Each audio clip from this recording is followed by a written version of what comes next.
Toyota Innova high cross ZX ಮಾಡಲಿಗೆ ಇವತ್ತು ನಾವೇನು ಮಾಡಿದ್ದೀವಿ, ಫುಟ್ ಸ್ಟೆಪ್ ಅಸಿಸ್ಟ್ ಹಾಕಿದ್ದೀವಿ. ಈಗ ಏನಾಗುತ್ತೆ, ಜನರಲಿ ನಿಮಗೆ ಇದು ಸ್ವಲ್ಪ ಹೈಟ್ ಇರೋದ್ರಿಂದ ಸ್ವಲ್ಪ ಶಾರ್ಟ್ ಇರೋರಿಗೆ ಹತ್ತಕ್ಕೆ ಕಷ್ಟ. ಈಗ ನೋಡಿ, ಈ ಥರದ ಒಂದು ಫುಟ್ ಸ್ಟೆಪ್ ಅಸಿಸ್ಟ್ ಹಾಕಿದ್ದೀವಿ. ಇದರ ಡೋರ್ ಕ್ಲೋಸ್ ಮಾಡಿದ ಕೂಡಲೇ ಆಟೋಮೆಟಿಕ್ ಒಳಗೆ ಹೋಗುತ್ತೆ, ಓಪನ್ ಮಾಡಿದ ಕೂಡಲೇ ಬರುತ್ತೆ. ಇದು ಎರಡೂ ಸೈಡ್ ಬರುತ್ತೆ. ಇದರಲ್ಲಿ 1+2 ಮಾಡಲ್ ಇದೆ. ಒಂದು ಬಂದು ವಿತ್ ಲೈಟ್, ಇನ್ನೊಂದು without light. This is a with light ಮಾಡಲ್.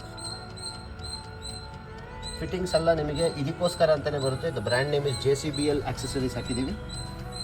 ಎರಡೂ ಸೈಡ್ ಬರುತ್ತೆ. ಲೆಫ್ಟ್ ಸೈಡಲ್ಲಿ ನೋಡಿ, ಲೆಫ್ಟ್ ಸೈಡಲ್ಲಿ ಸೇಮು. ತುಂಬ ಇನ್ಸ್ಟೆಂಟಾಗಿ ವರ್ಕ್ ಆಗುತ್ತೆ. ನೀವು ಡೋರ್ ತೆಗೆದು ಹತ್ತೋದ್ರೊಳಗೆ ಇದು ಬಂದಿರುತ್ತೆ. ಹಾಗೂ ಇದು ಸ್ಟರ್ಡಿನೂ ಇರೋದ್ರಿಂದ ನೋಡಿ, ಕ್ಲೋಸ್ ಮಾಡಿದ ಕೂಡಲೇ ಆಟೋಮೆಟಿಕ್ ಹೋಗುತ್ತೆ. ಈ ಥರದ್ದು ಯಾವುದಾದ್ರು ಆಕ್ಸೆಸರೀಸ್ ನಿಮಗೆ ಬೇಕು ಅಂದರೆ ಇಲ್ಲಿ ಕಾಣ್ತಾ ಇರೋಂಥ ನಂಬರ್ಗೆ ನನಗೆ ಕಾಲ್ ಮಾಡ್ಬೋದು.